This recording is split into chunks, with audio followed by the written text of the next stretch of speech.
Hi friends, நான் தான் தினேஷ் பேசுகிறேன். இன்றைக்கி நம்ம எங்கே வந்திருக்கோம்னு பார்த்தீங்கன்னா, சென்னையில் இருக்க லீ மெரிடியன் ஹோட்டலுக்கு வந்திருக்கோம்.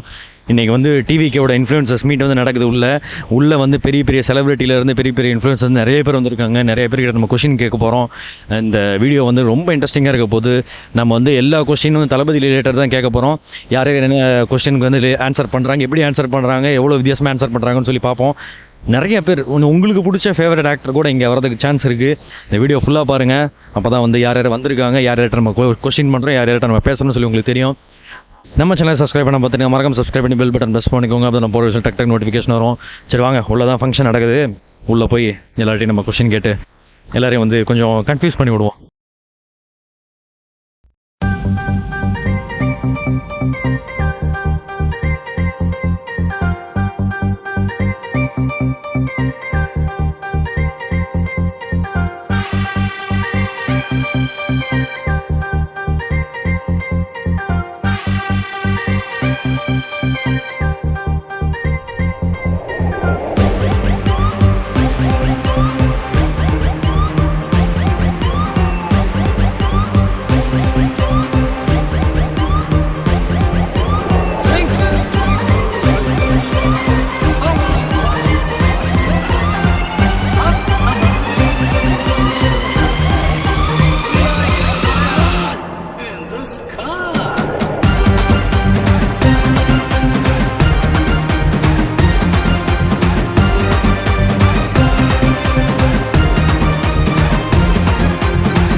ஃப்ரெண்ட்ஸ், இப்போ வந்து பார்த்திங்கன்னா மீட்டிங் ஸ்டார்ட் ஆக போகுது. இப்போ வந்து இதெல்லாம் ப்ரிப்பேர் பண்ணிருக்காங்க. இங்கே ஃபுட்டும் ப்ரிப்பேர் பண்ணிருக்காங்க. ஸ்நாக்ஸ்லாம் ரெடியாக இருக்குது.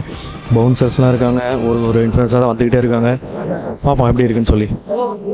ஃப்ரெண்ட்ஸ், இப்போதைக்கு ஒரு 4 to 5 மெம்பர்ஸ் கிட்ட கொஸ்டின் கேட்டிருக்கோம். இன்னும் வரவங்ககிட்டலாம் நம்ம எல்லாம் கொஸ்டின் கேட்கலாம்னு சொல்லிருக்கோம். நான் டைமும் ஆகிடுச்சு, மீட்டிங் வந்து ஸ்டார்ட் ஆக போகுதுன்னு நினைக்கிறேன். பொறுத்திருந்து பார்ப்போம். முடிஞ்ச அளவுக்கு யார் யார் வரவங்களோ அவங்கெல்லாம் வந்து கொஸ்டின் கேட்டு இந்த வீடியோ இந்த ஃபுல்லாக கவர் பண்ணலாம்னு சொல்லியிருக்கேன். ஃபுல்லாக பாருங்கள்.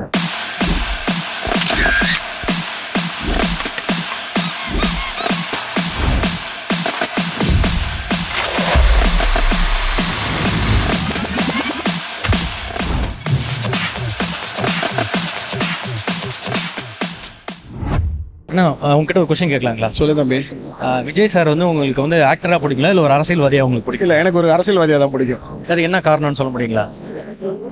அவரோட ஐடியாலஜிஸ் பிடிச்சிருந்துச்சு அவர் கட்சி ஆரம்பிக்கிற டைம்ல. அண்ட் ஃப்ராங்க்னஸ் பிடிச்சிருந்துச்சு. And transparency.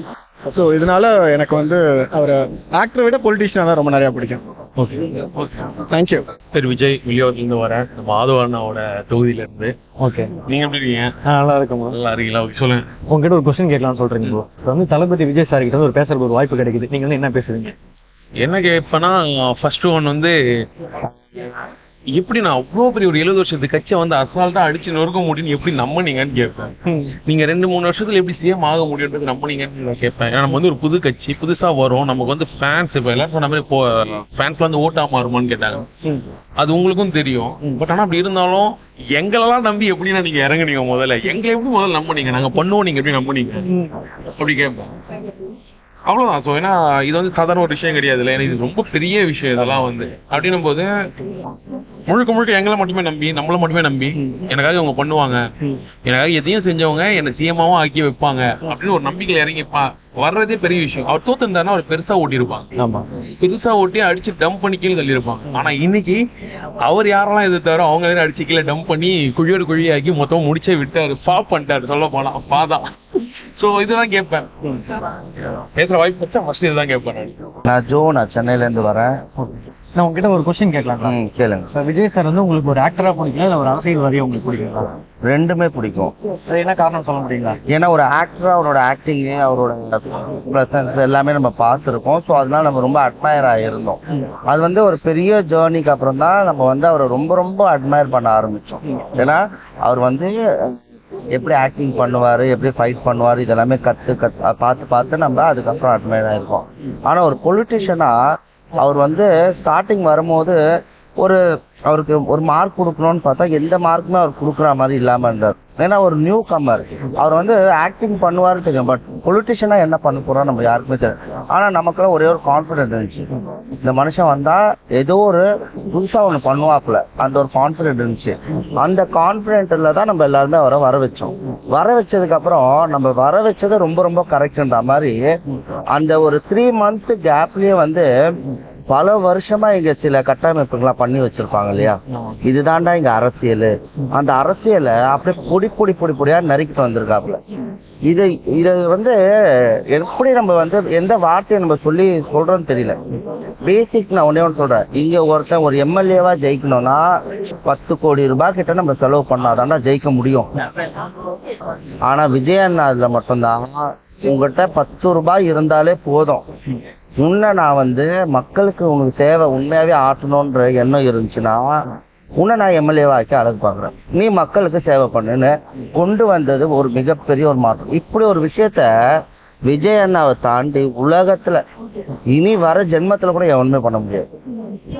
அந்த மாதிரி ஒரு கிரேட் பர்சனை வந்து தமிழ்நாடு முழுக்க இருக்கிற எல்லாரும் சேர்ந்து அவர் வந்து ஒரு சிஎம்மா நம்ம உட்கார வச்சது வந்து ரொம்ப ரொம்ப கரெக்டான டிசிஷன். இதுக்கு நம்ம வந்து என்டையரா சேர்ந்து தமிழ்நாட்டு மக்களுக்கு தான் நம்ம வந்து தேங்க்ஸ் சொல்லணும்.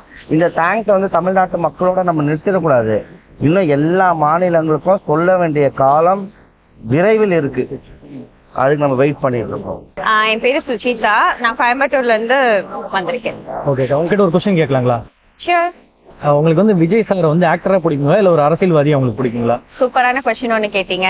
ஆக்சுவலி விஜய் சார் வந்து இப்ப அரசியல்வாதியா இருந்தாலுமே அவர் எப்பவுமே உலக அளவுல அவர் வந்து ஒரு சூப்பரான ஆக்டர், அதுல எந்த ஒரு மாற்று கருத்தும் இல்ல. ஆனா அவர் அரசியலுக்கு வர அப்படின்னு சொல்லும் போது வந்துடாதீங்கன்னா பிளீஸ் அப்படின்ற மாதிரிதான் இருந்துச்சு. பட் அரசியல்ல நடக்கிற அந்த டர்ட்டி பாலிடிக்ஸ் இல்லாம இருக்கணும்னா அதுக்கு முக்கியமா விஜய் அண்ணா வரணும். சோ அதுக்கு ஆயிட்டாரு. இனி அந்த டர்ட்டி பாலிடிக்ஸ் இருக்காது, நல்ல சூப்பரான அரசியல் நடக்கும். ஹாய், என்னோட நேம் ஜரீனா, நான் திண்டுக்கல்ல இருந்து வந்திருக்கேன். ஓகே, உங்ககிட்ட ஒரு கொஸ்டின் கேட்கலாங்களா? இப்போ வந்து தளபதி விஜய் அண்ணா வந்து ஒரு கட்சி ஆரம்பிக்கிறேன்னு சொன்னப்போ உங்களோட தாட் எப்படி இருந்துச்சு, நீங்க என்ன நினைச்சீங்க? ஆக்சுவலாக இங்கே எல்லாருக்குமே ஒரு நரேட்டிவ் செட் பண்ணியிருக்காங்க. எப்படின்னா விஜய் சாரோட ஃபேன்ஸ் எல்லாருமே இப்போ வந்து அப்படியே அந்த ஸ்டார் டோமில் அப்படியே வந்திருக்கோன்னு சொல்லிட்டு சொல்லப்போனால் நான் விஜய் ஃபேனே கிடையாது. ஆனால் விஜய் சார் வந்து கட்சி ஆரம்பிக்கிறாங்கன்னு சொல்லும்போது நான் என்ன நினச்சேன்னா எல்லாரையும் போல இவர் ஒரு கட்சி ஆரம்பிக்கிறாரு, எப்படி போகுதோ போவோம் அப்படின்ற மாதிரி பார்ப்பேன் அவர் என்ன பண்ணிட்டு இருக்காரு. சும்மா பார்க்கும்போது எனக்கு எதுவும் பெருசாக தெரியாது. ஆனால் அதுக்கப்புறம் தொடர்ந்து வாட்ச் பண்ணும்போது தான் இவர் இதில் ஏதோ ஒரு ஸ்ட்ராங்கான ஒரு விஷயம் வச்சு உள்ளே வந்திருக்காரு. பயங்கரமான ஒரு விஷயம் இருக்குது, நல்ல ஒரு சொசைட்டியை உருவாக்குறதுக்கான நிறைய ஆப்ஷன்ஸ் அவர்கிட்ட இருக்குது அப்படின்ற மாதிரி எனக்கு தோணுச்சு.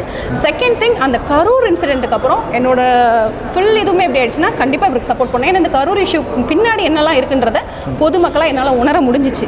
அதனால அதுக்கப்புறம் வந்து ஃபுல்லாகவே விஜய் சாருக்கு மட்டும் சப்போர்ட் பண்ணது, டிவிகேக்கு சப்போர்ட் பண்ணேன். இப்போ வரைக்கும் அந்த கட்சியில் தப்புன்றதை நான் என் கண்ணில் ஒன்றும் பார்க்கல. ஏன்னா இதுக்கு முன்னாடி இந்த கட்சிகள் பண்ணதெல்லாம் பார்க்கும்போது இதில் சின்ன சின்ன குறை இருக்குது, அதை அவங்க ரெக்டிஃபை பண்ணிக்கிட்டு வந்துட்டு இருக்காங்க. ஸோ இதுக்கப்புறமும் இந்த கட்சிக்கு நான் கண்டிப்பாக சப்போர்ட் பண்ணுவேன் ஒரு பொதுமக்களாக இருந்து. உங்ககிட்ட ஒரு கொஸ்டின் கேட்கலாம்? கேளுங்க, ஆனா வந்து ரொம்ப டஃபா கேட்காதீங்க, ஈஸியா 1+1 = அந்த மாதிரி. இப்போ உங்களுக்கு விஜய் சார் வந்து ஒரு ஆக்டரா பிடிக்குங்களா இல்ல ஒரு அரசியல்வாதியா உங்களுக்கு பிடிக்கும்? பாத்தீங்களா, ஈஸியா கொஸ்டின் கேட்கலாம், இருக்குல்ல டஃப்பான கொஸ்டின். எனக்கு வந்து ஆக்சுவலா பை காட்ஸ் பிளெஸிங் என்னன்னு தெரியல, நான் விஜய் சார் ஆஸ் அன் ஆக்டரா பக்கத்துல இருந்து பார்த்திருக்கேன். அண்ட் ஆஸ் அ பொலிட்டீஷியனா நான் வந்து ரொம்ப லவ் பண்ணி அட்மையர் பண்ணி பார்த்திருக்கேன். ரெண்டுத்துலயுமே மனுஷனோட டிஃப்ரெண்ட் குவாலிட்டிஸை நான் பார்த்திருக்கேன். ரொம்ப டிசிப்ளின்டா டைமுக்கு வர்றது, ரொம்ப டெடிகேஷனா இருக்கிறது, இதெல்லாம் வந்து பொலிட்டீஷியனா விஜய் சாரும் இருந்தாலுமே ஆஸ் அ ஆக்டர் விஜய் சாரா அவர் ஒர்க்கை வந்து அவ்வளவு லவ் பண்ணுவாரு. ஸோ அந்த டெடிகேஷன் அவர்கிட்ட நிறைய கத்துக்கிட்டேன். பட் ஆஸ் அ பொலிட்டீஷியனா மனுஷன் அந்த ஒரு கெத்து, அந்த எவ்வளவு பிரச்சனையா வந்தாலும் சமாளிக்கிறாரு பாருங்க. இந்த ஸ்டேட் சென்ட்ரல் எதிர்த்து இருக்கிற மொத்த கட்சிகளும் நம்ம எதிர்த்து வர்றது, இந்த மாதிரி எல்லாம் சமாளிக்கிறாரு பாருங்களேன். இது வந்து எனக்கு தெரிஞ்சு is a born politician. So வந்து ஆக்டரா பொலிட்டீஷியன் அப்படின்னு கேட்டால் ஒரு படி பொலிட்டீஷியன் மேலேன்னு சொல்லுவேன். ஏன்னா தமிழ்நாட்டுக்கே நம்ம கிடைச்ச ஒரு பொக்கிஷம். மக்களாட்சி நல்லாட்சின்னு சொல்றது வேற, அதை செஞ்சு காட்டுறது வேற. So I love honourable chief minister மாண்புமிகு திரு சி ஜோசப் விஜய் மோர். ஜனநாயகம் படத்தில் ரொம்ப சூப்பராக அடிச்சிருக்கீங்க. தேங்க்யூ தம்பி, தேங்க்யூ ஸோ மச். இது வந்து கேமராக்காக சொல்றியா? இல்லை உண்மையாக ஒரு 3 times தேட்டரில் போய் பார்த்தேன். Thank you, it's again a blessing. and அது டேர்னிங் பாயிண்ட் தளபதி வந்து நீங்கள் கோவப்படுத்துறதுலாம் பயங்கரமாக இருந்துச்சு. Thank you so much. Much all gods blessing. and நீங்கள் ரெக்கக்னைஸ் பண்ணி சொன்னதில் I'm very happy. Thank you. And Mustang தினேஷ்க்கு வந்து ப்ளீஸ் சப்ஸ்கிரைப் பண்ணுங்க, சப்போர்ட் பண்ணுங்க. உங்களை மாதிரி சப்போர்ட்ஸ் தான் யங்ஸ்டர்ஸை வந்து பூஸ்ட் பண்ணோம். நிறைய கண்டென்ட்ஸை சப்போர்ட் பண்ணுங்க. You know is got lot of talent in him. All best தம்பி. தேங்க்ஸ், ரொம்ப தேங்க்ஸ். தேங்க்யூ. இந்த ஃபங்க்ஷன் வந்து பயங்கர இதாக வந்து உள்ளே போய்கிட்டு இருக்கு. நம்ம நிறைய பேர்கிட்ட கொஸ்டின் கேட்டோம். ஆக்டர் அண்ணாங்கள்லேருந்து பெரிய பெரிய இன்ஃப்ளூயன்சர்கிட்ட இருந்து நிறைய பேர்கிட்ட கொஸ்டின் கேட்டோம். நீங்கள் இந்த வீடியோவில் ஃபுல்லாக பார்த்துருப்பீங்கன்னு நினைக்கிறேன். இன்னும் வந்து இந்த ஈவெண்ட் வந்து முடியல. ஃபுல்லாக வந்து பாருங்கள். நம்ம சேனலை சப்ஸ்கிரைப் பண்ணால் பார்த்துருங்க. மறக்காம சப்ஸ்கிரைப் பண்ணி பெல் பட்டன் ப்ரெஸ் பண்ணிக்கோங்க. அப்போ தான் இனிமேல் போடுற பயங்கரமான டிவிகேயோட கண்டென்ட்லேருந்து பொலிட்டிக்கல் கண்டென்ட் எல்லாமே சூப்பராக இருக்கும்னு நினைக்கிறேன். ஏன்னா இந்த மாதிரி ஒரு ஈவெண்ட் இது வரைக்கும் லைஃப்லேயே அட்டன் பண்ணது கிடையாது. எக்கச்சக்கமான மினிஸ்டர் வந்துருந்தாங்க. நீங்கள் வந்து இந்த வீடியோ பார்த்தீங்கன்னா உங்களுக்கு தெரிஞ்சிருந்திருக்கும். பார்ப்போம். இன்னும் ஈவெண்ட் முடியல. பார்ப்போம் எவ்வளோ நேரம் ஆகுது. சென்னையில் இருக்க லீ மெரிடியன் ஹோட்டல் இன்சைட் பாருங்க உள்ள எப்படி இருக்குன்னு சொல்லி. இதுக்கு கீழே தான் நமக்கு வந்து மீட்டிங் நடக்குது. நம்ம ஃப்ரெண்டு வந்து பயங்கர தூக்கத்தில் வந்து நின்றுருக்கிறாரு. ஒரு ஹாய் சொல்கிறது. அவ்வளோதான், நம்மளை முடிச்சு விட்டீங்க போங்க.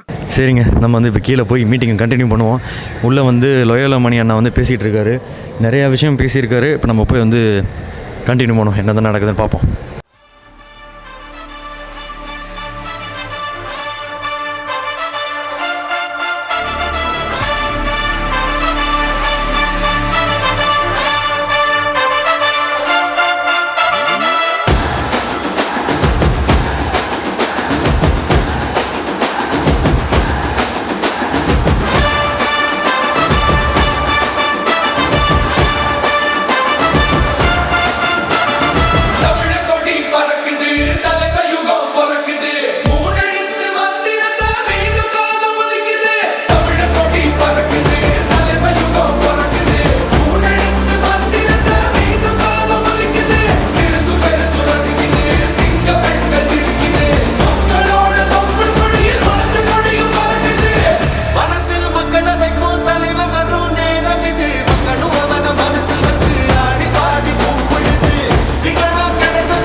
அவ்வளோதான், மீட்டிங் முடிச்சு எல்லோரும் கிளம்பியாச்சு. நீங்கள் லாஸ்ட்டாக வந்து இந்த டிவிக்கு இன்ஃப்ளூயன்சர்ஸ் எல்லாருமே சேர்ந்து இன்ஸ்டா 360 வீடியோலாம் பார்த்துருப்பீங்கன்னு நினைக்கிறேன். அதோட இந்த ஈவெண்ட் வந்து முடிஞ்சுது. அவ்வளோதான், இந்த லீ மெரிடியன் வந்து காலி பண்ணிட்டு நாங்கள் கிளம்ப போகிறோம். சரி, போய்ட்டு வரோம். வேறு ஒரு மீட்டிங்கில் எல்லாம் ஒரு டிவிக்கு மீட்டிங்கில் இல்லை நம்ம ட்ராவல் கண்டிப்பாக பண்ணிக்கிட்டு தான் இருக்க போகிறோம். அதில் வந்து பார்ப்போம். நம்ம ஃப்ரெண்டு இன்னும் வரல. அவர் வந்தாருன்னா அப்படியே கிளம்பிடலாம். சரிங்க, டாட்டா, பை பாய். இப்போ நாங்கள் சேலம் கிளம்பணும். சேலம் கிளம்பினா இன்னும் ஒரு 5 மணி நேரம் அவங்க போய் சேர்றதுக்கு. அதை நினச்சாலே கொஞ்சம் மன வருத்தமாக இருக்குது. என்ன பண்ணுறது? சரி, போவோம் தளபதிக்காக. இந்த ஈவெண்ட் வந்து முடிஞ்சிருச்சு. எல்லாருமே கிளம்பிட்டாங்க. இப்போ நாமளும் வந்து கிளம்ப போகிறோம். இப்போ வந்து மணி பார்த்திங்கன்னா ஒரு 6 கிட்ட ஆகிடுச்சு. பாருங்கள் பின்னாடி வந்து பார்த்திங்கன்னா உங்களுக்கே தெரியும், க்ரௌட் எல்லாமே வந்து கிளம்பிட்டாங்க. நாமளும் வந்த இன்ஃப்ளூயன்சர் எல்லாருக்கிட்டையுமே செல்ஃபி, குருனா கிட்ட செல்ஃபி, எல்லார்கிட்டையும் பேசி நல்ல ஒரு பயங்கரமான ஃபன்னாக போணுச்சு இந்த ஈவெண்ட். இதே மாதிரி இன்னும் நிறைய ஈவெண்ட் நம்ம அட்டன் பண்ணணும்னு நினைக்கிறேன். இதெல்லாம் நீங்கள் தொடர்ந்து பார்க்கணும்னு நினச்சிங்கன்னா மறக்காம சேனல் சப்ஸ்கிரைப் பண்ணி பெல் பட்டன் ப்ரெஸ் பண்ணிக்கோங்க. அது எல்லாத்தையும் நீங்கள் பார்க்க முடியும். இன்னும் போகிறதுக்குள்ளே மேபி சப்போஸ் யாராவது மீட் பண்ணனா உங்களுக்கு காட்டுறேன் vlogல. ட்ரிப் டுவர்ட்ஸ் சேலம் வந்து தொடங்க போகுது. இப்போது அவ்வளோதான், கிளம்பியாச்சு. நம்ம தலைவர் வந்து உள்ள காரில் படுத்து தூங்கிட்டு இருக்கிறாரு. பின்னாடி உங்களுக்கு தெரியுதுன்னு தெரில. நாங்கள் மேலே முடிச்சுட்டு வரதுக்குள்ளே கொஞ்ச நேரம் ரெஸ்ட் எடுக்கணும்னு சொல்லி தூங்கிட்டான். சரிங்க, இப்போ வந்து 5 மணி நேரம் ஓடிட்டு போன நினச்சாலே மாறி இருக்குது. வாட் எவர், கிளம்புவோம். Bye bye.